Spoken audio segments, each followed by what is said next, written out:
That was only like one night I was doing graveyard. So I forgot what candy I gave the ring because of what I gave him. He even says that I just want to put you in here. Like times where he'll touch my arm, maybe 3 or 4 times. He did like kiss me. He's the one that unbuckled and turned me around. He turned me around and did it from the back. Then you talking about the shit that's going on all today with the CO and shit like that? September 17th, 2024.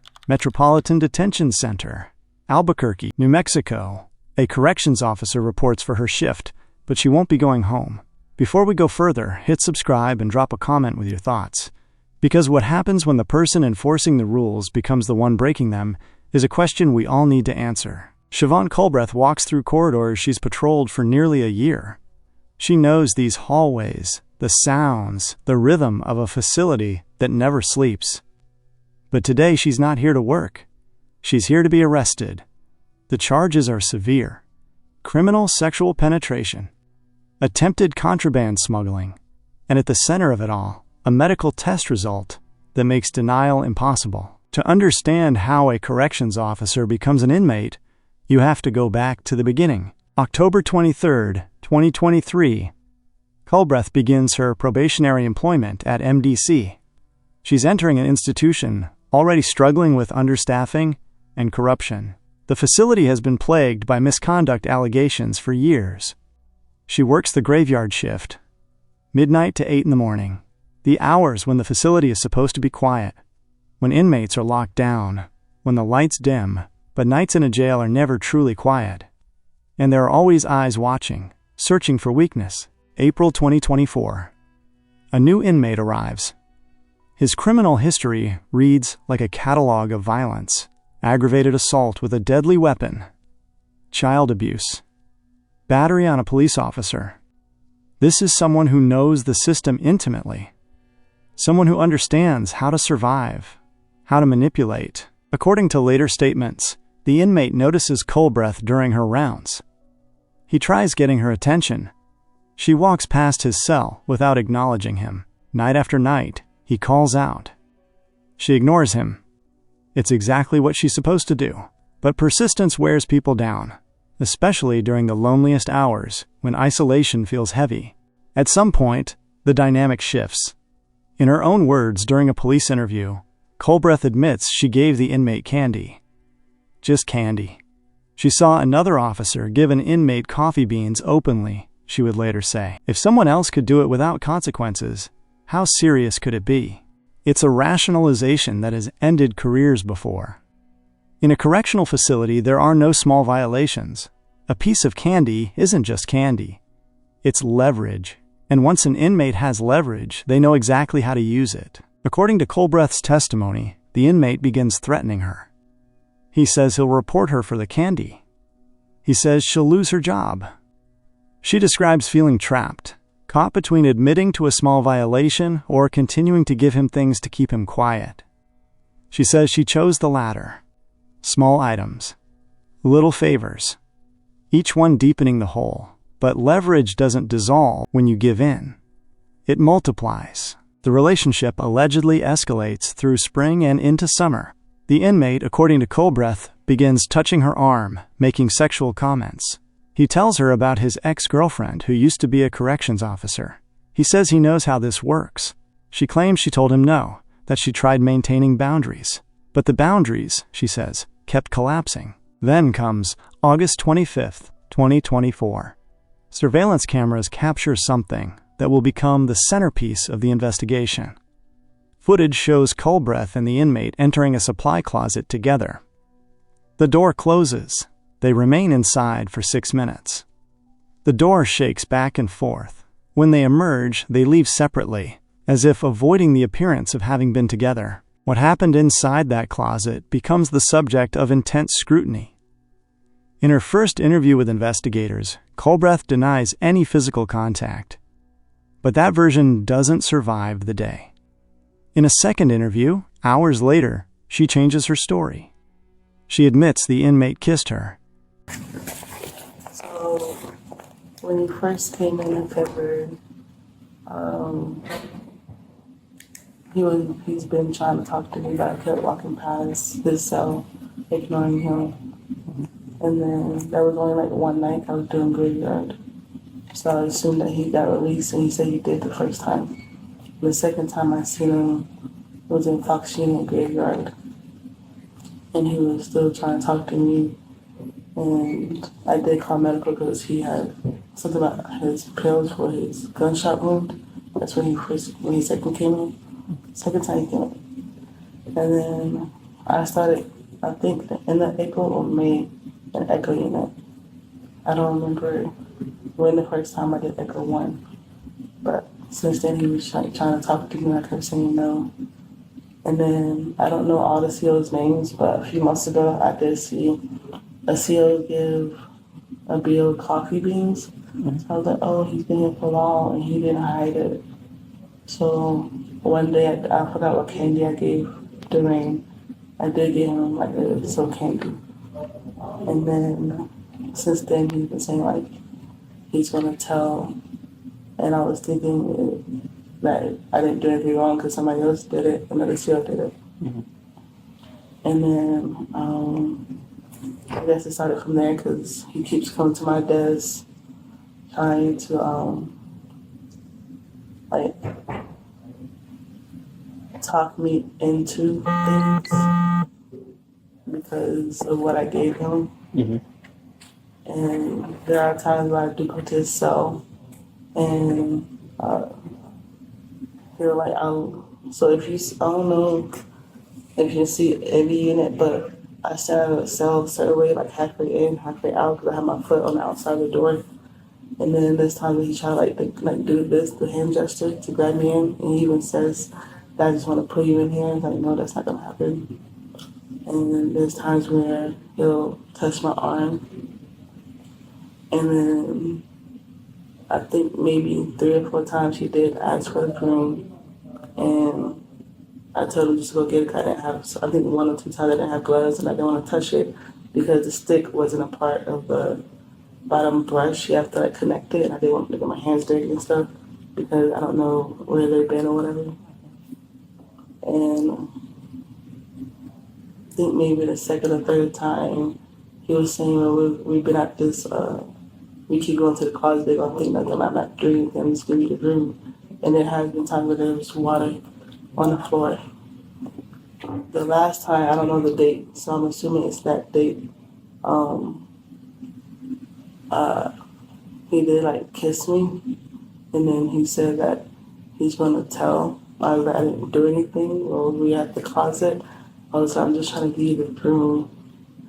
And then he tried to unbuckle, and I told him to stop. I pushed him away. And then he kept coming towards me, like at the door, and then there was water, and I wasn't trying to slip.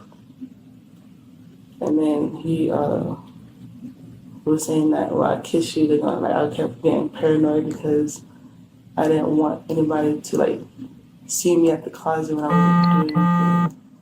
So he's the one that unbuckled and turned me around. I wasn't on top of him. I didn't do anything. He turned me around and did it from the back. And then he told me afterwards, I told you that I was gonna do it.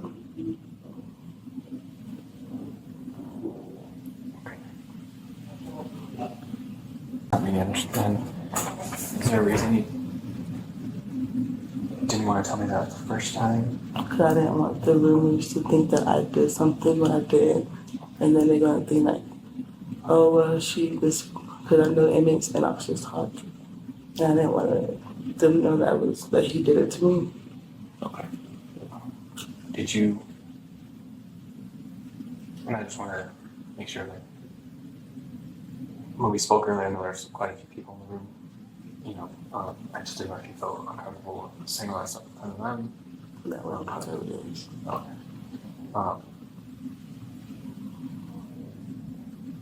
So this was, when was it that all this happened? I don't know the date, but yes. And then he called me saying that he caught something. I was like, well, the only thing that I have is herpes. Not, I think he said chlamydia. I was like, I don't have chlamydia. He was like, well, when I came in, I didn't have it.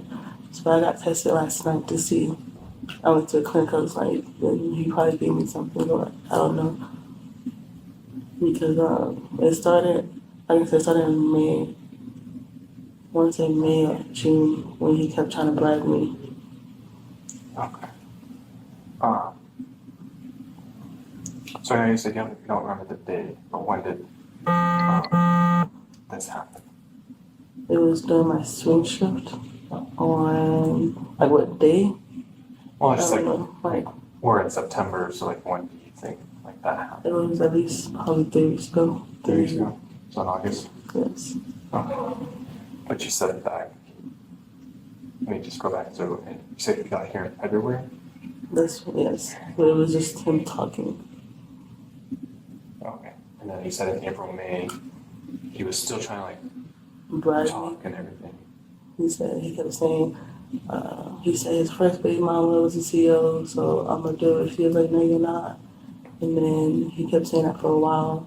And then it started when I did give him something, because I did see another CO give the inmate stuff, and I was like, oh, and they wasn't even trying to hide it. And then I was like, well, they're still here, but I don't know their names, because I'm bad with names. I only talk to 3 people here. And then he kept bribing me with that, like, oh, you gave me this, so you have to keep doing this and that. And I kept like, So that was happening after you gave the candy? yeah, after, I forgot what kind of candy, but yeah. Okay. So last night you said that he wanted you to bring something in, and I texted her you texted her. to meet me.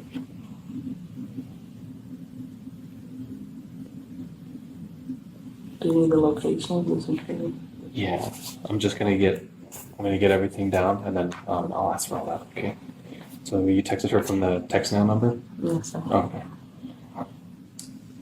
And were you supposed to say anything? I still have the text messages, but it said, when I got off, I said, do you want me, you should know that it's me. I said, do you want DJ to meet with you, or do you want to meet me? His name is DJ. His nickname is DJ, so she know him by DJ. Oh, Dwayne's name is DJ. DJ. Okay. And you said it was wax that she gave you? Wax. What did that look like? Can you describe it to me? She made it seem like it's a breakfast burrito. So it has eggs, bacon, and sausage, I think, in it.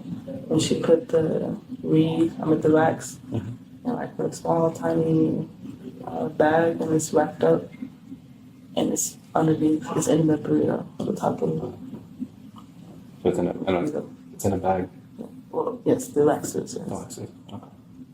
And then she put aluminum foil around the burrito.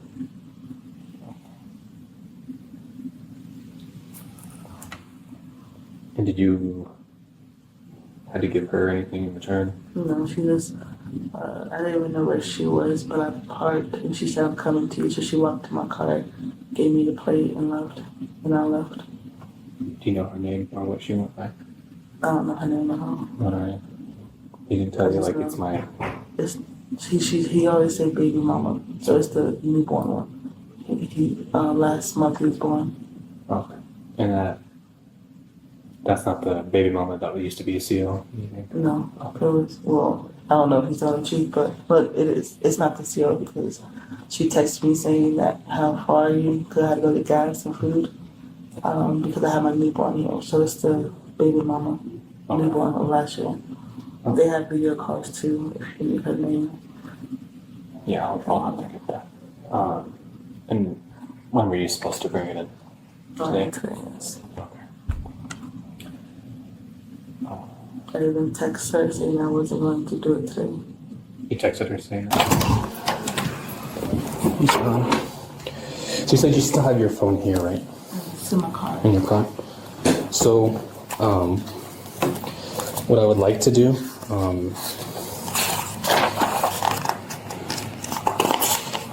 is I would like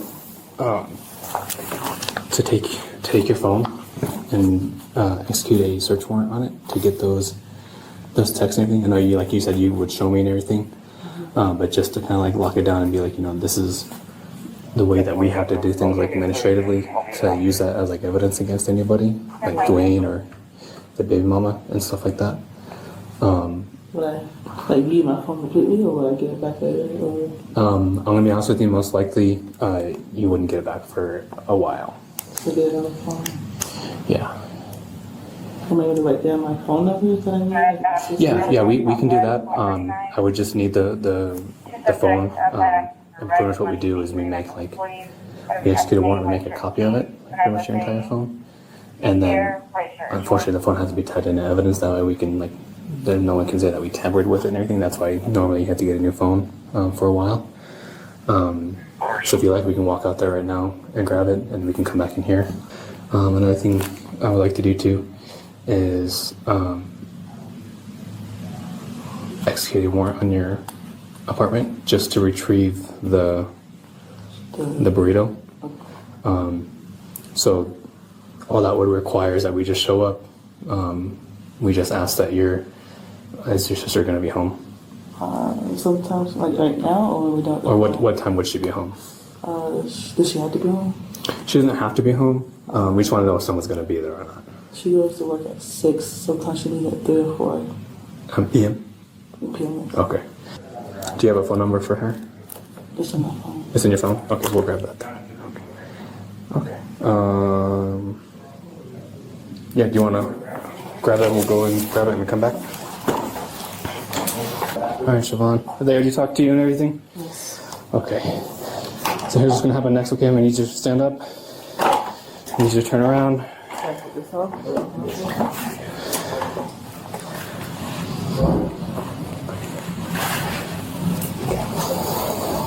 What's more comfortable for you? You don't know? Okay. Sorry, I want to...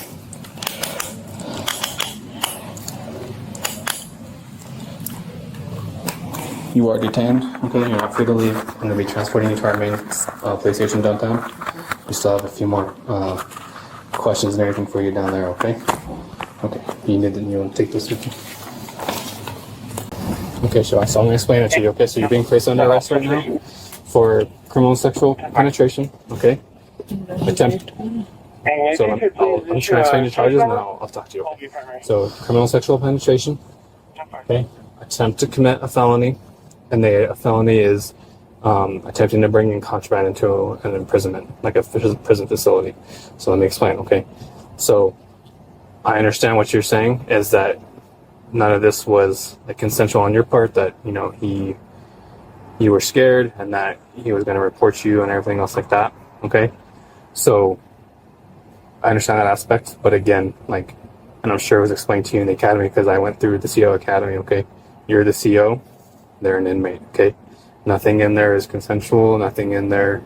You technically by state law are in a position of power and authority over him, okay? So we're not saying that you actually did bring anything into the facility. What that charge is that, you met up with his baby mama, you had the contraband, I know you didn't actually bring it in and everything, but that's that charge, okay? The DA, I talked to the DA. These can all be amended and stuff at a later time. That's up to them, okay? So I'm just explaining what you're going in for tonight, okay? Do you have any questions? Okay. All right. So right now, you're just being charged with, okay? Doesn't mean you're convicted. Convicted is when you're talking about being registered as a sex offender and stuff like that. So that has not happened yet. Once you get released, I cannot give you legal advice, but I do highly advise you to find an attorney. Would I give you the information to find one? To find an attorney? Yeah. So usually you'll right away you'll be issued a public defender. That's who will represent you, how you said you do arraignments and stuff. Mm-hmm. So first arraignment, first appearance will usually be a public defender. But after you get released, it's kind of up to you to find research and find your own you can probably ask the public defender's office who they would. But questions persist. Was she a predator who abused authority, or a victim exploited by an inmate who knew the system?